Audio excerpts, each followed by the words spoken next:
ಚುಂಚನಕಟ್ಟೆಯಲ್ಲಿ ರಾಮ ಲಕ್ಷ್ಮಣ ಸೀತೆ ಇದೆ, ಹನುಮಂತ ಇಲ್ಲ, ಈ ಒಂದು ಕಲ್ಲು ನಿನಗೂ ಹಾಗೆ ಬಿದ್ದಿದೆ, ಇದೊಂದು ಮಾಡಬೇಡ ಅಂತೇಳಿ ಅವರೊಂದು ಯೋಚನೆ ಮಾಡಿ ಕೊಡ್ತಾರೆ.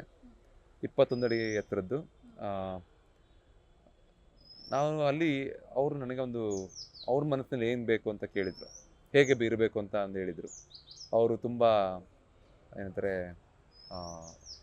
ದೈಹಿಕವಾಗಿ ಒಂಥರ ಸ್ಟ್ರಾಂಗ್ ಪರ್ಸನ್ ಆಗಿ ಬೇಕು ಅರುಣ್ ಇದು ನಮಗೆ ಅಂತ ಹೇಳ್ತಾರೆ. ಅದಕ್ಕೆ ತಕ್ಕಂಗೆ ಆದ ಮೈಕಟ್ಟನ್ನು ಮಾಡಿ, ಅದಕ್ಕೆ ನಮ್ಮ ಅಲಂಕಾರಗಳು ಸಹ ಮೈಸೂರು ಹೊಯ್ಸಳ ಶೈಲಿಯಲ್ಲಿ ಅಲಂಕಾರ ಮಾಡಿ ಭಾಳ ಚೆನ್ನಾಗಿ, ತುಂಬ ಚೆನ್ನಾಗಿ ಮೂಡಿ ಬರುತ್ತೆ. ಅದು ನಮ್ಮ ಮೈಸೂರು ಮಹಾರಾಜರು ಸಹ ಬಂದು ನೋಡಿ ಭಾಳ ಖುಷಿ ಪಡ್ತಾರೆ. ಚುಂಚನಕಟ್ಟೆಯಲ್ಲಿ ಈಗ ಪ್ರತಿಷ್ಠಾಪನೆ ಆಗಿದೆ. ಪ್ರವಾಸಿಗರೆಲ್ಲ ಹೋದಾಗ ಅದ್ರ ಬಗ್ಗೆನೂ ಜೊತೆಯಲ್ಲಿ ಒಂದು ಸಮಯ, ಒಂದು ಫೋಟೋಸ್ಗಳು ಸಹ ತಗೊಂಡಿಸ್ಕೊಂಡು ಭಾಳ ಖುಷಿಯಾಗಿದೆ. ನನಗೂ ಮಾಡಿದ ಕೆಲಸ ತೃಪ್ತಿ ಇದೆ ಮೇಡಮ್. ಅದು ಸುಮಾರು ಒಂದು 6 ತಿಂಗಳು 6-7 ತಿಂಗಳು ತೊಗೊಂಡೆ ನಾನು.